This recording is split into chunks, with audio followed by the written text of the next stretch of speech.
আবৃত্তি করছি ছন্দের কবি সুকুমার রায়ের লেখা গোঁফ চুরি কবিতা।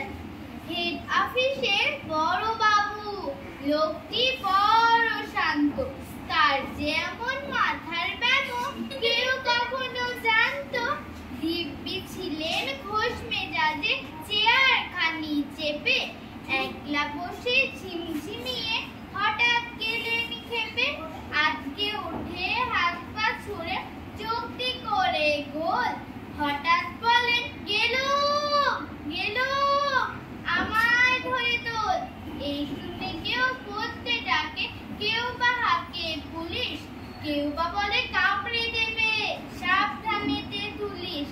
ব্যস্ত সবাই এদিক ওদিক করছে ঘোরাঘুরি, বাবু হাঁকেন ওরে আমার গোঁফ গিয়েছে চুরি। গোঁফ হারানো আজব কথা, তাও কি হয় সত্যি?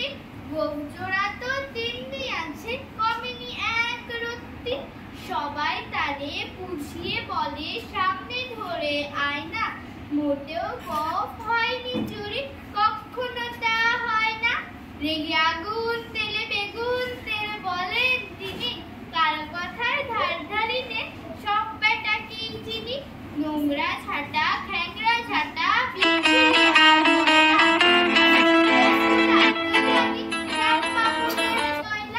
এমন গোঁফ যদি আমার বলিস করবো তোদের জবাই। এই না বলে জরিমানা করলেন তিনি সবার।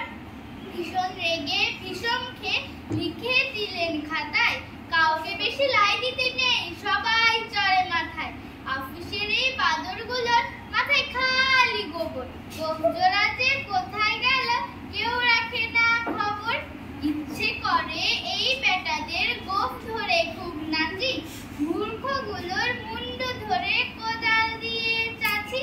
গোঁফকে বলে তোমার